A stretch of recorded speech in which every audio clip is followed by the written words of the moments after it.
আসসালামু আলাইকুম, স্বাগতম জানাচ্ছি বিবিসি নিউজ আন্তর্জাতিক সংবাদে। শুরুতেই সংবাদ শিরোনাম, এরপর বিস্তারিত। চীনের দখলে রাশিয়ায় বিদেশি গাড়ির বাজার।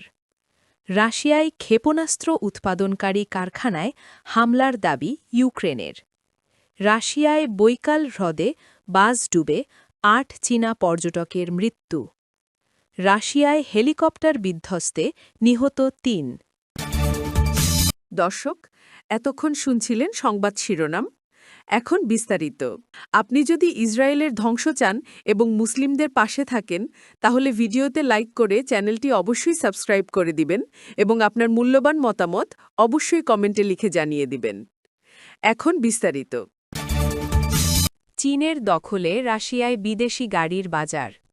২০২২ সালে ইউক্রেনে রাশিয়ার আক্রমণের পর নিষেধাজ্ঞা আরোপ করা হলেও চীন হয়ে গ্রে মার্কেট চ্যানেলের অর্থাৎ আনঅফিশিয়ালের মাধ্যমে এখনও হাজার হাজার বিদেশি ব্র্যান্ডের গাড়ি রাশিয়ার ক্রেতাদের হাতে পৌঁছে যাচ্ছে।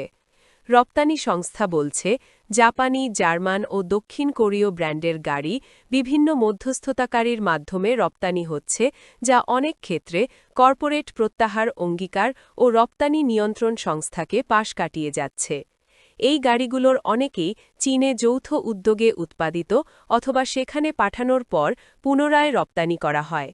এতে তথাকথিত জিরো মাইলেজ ইউজড গাড়ি, নতুন গাড়ি যা চীনে নিবন্ধিত করার পর ব্যবহৃত হিসেবে পুনঃশ্রেণীবিন্যাস করা হয়, যাতে নির্মাতার অনুমোদনের প্রয়োজন এড়ানো যায়। বুধবার মডার্ন ডিপ্লোমেসিতে সানা খানের বিশ্লেষণধর্মী এক প্রতিবেদনে এসব তথ্য উঠে এসেছে। এতে বলা হয়, ডিলার বা ব্যবসায়ীরা চীনে নতুন গাড়ি নিবন্ধন করে সেগুলোকে ব্যবহৃত রপ্তানি পণ্য হিসেবে চিহ্নিত করেন। এই শ্রেণীবিন্যাসের ফলে গাড়ি নির্মাতার অনুমোদন ছাড়াই রাশিয়ায় বিক্রি করা সম্ভব হয়, যদিও আনুষ্ঠানিকভাবে নিষেধাজ্ঞা বলবৎ রয়েছে। চীনের উচ্চ ভর্তুকিপ্রাপ্ত ও তীব্র প্রতিযোগিতামূলক গাড়ির বাজার এই প্রক্রিয়াকে উৎসাহিত করে। রপ্তানিকারকরা দেশীয় বিক্রির পরিসংখ্যান বাড়াতে পারেন, ভর্তুকি সংগ্রহ করতে পারেন এবং অতিরিক্ত মজুদ সরিয়ে ফেলতে পারেন। অন্যদিকে রাশিয়ার ডিলাররা উচ্চ চাহিদাসম্পন্ন গাড়ি সংগ্রহ করতে সক্ষম হন।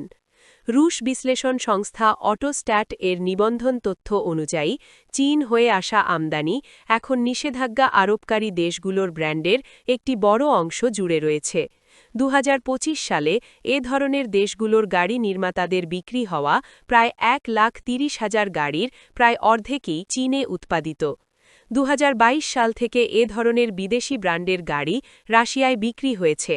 জাপানি ব্র্যান্ডের চীনে তৈরি গাড়ি এই খাতে প্রাধান্য পাচ্ছে। গত বছর প্রায় ৩০,০০০ টয়োটা গাড়ি কেনা হয়েছে, যার বেশিরভাগই চীনে উৎপাদিত।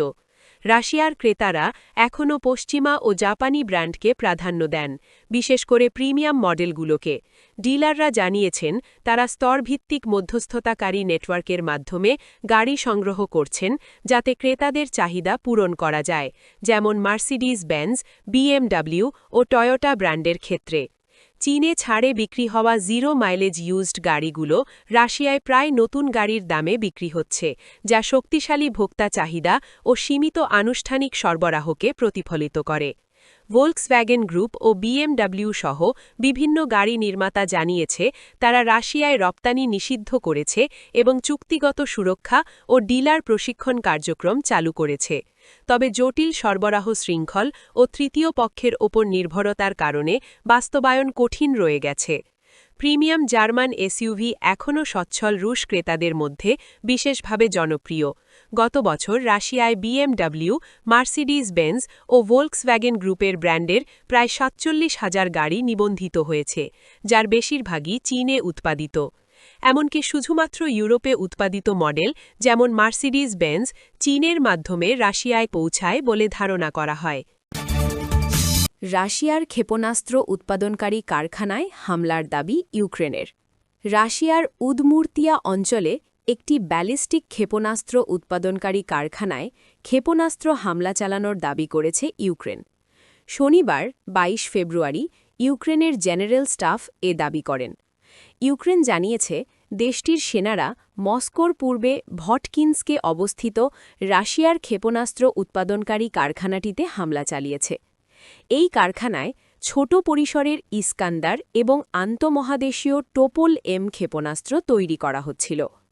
ভটকিন্স্ক ইউক্রেন থেকে প্রায় 1400 কিমি দূরে অবস্থিত।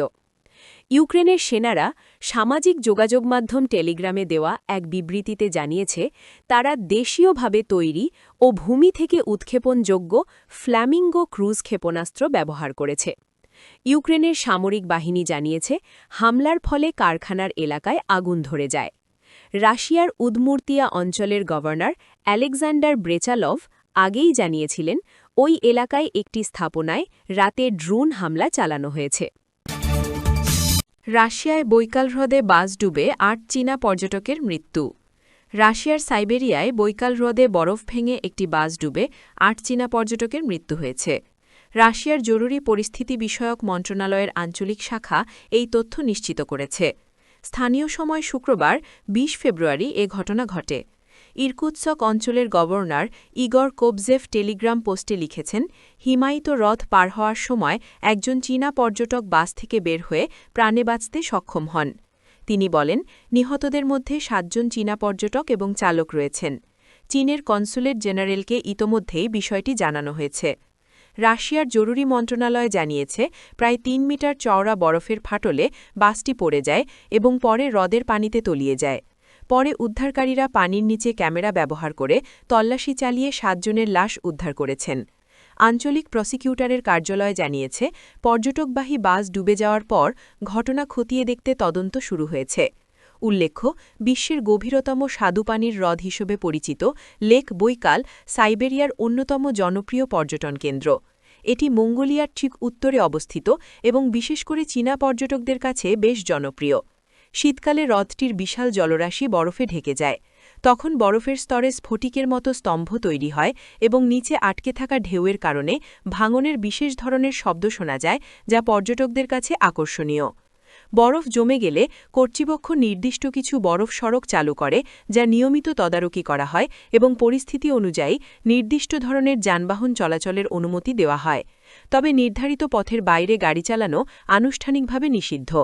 মস্কো এবং বেইজিংয়ের মধ্যে পারস্পরিক ভিসামুক্ত ব্যবস্থা চালু করার পর সাম্প্রতিক বছরে বৈকাল হ্রদে চীনা পর্যটকদের সংখ্যা বেড়েছে।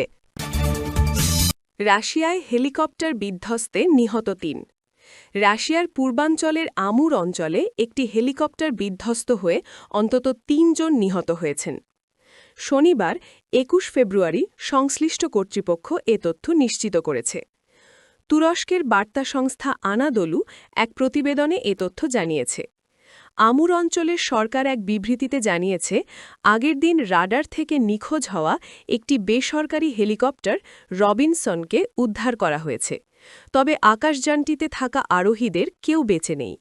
বিবৃতিতে বলা হয়, অঞ্চলটির রোমনেনস্কি জেলায় শেষ হয়েছে নিখোঁজ হেলিকপ্টারের অনুসন্ধান অভিযান। অনুসন্ধান ও উদ্ধার অভিযানের সময় ধ্বংসাবশেষ এবং ৩ জনের মৃতদেহ উদ্ধার করা হয়েছে।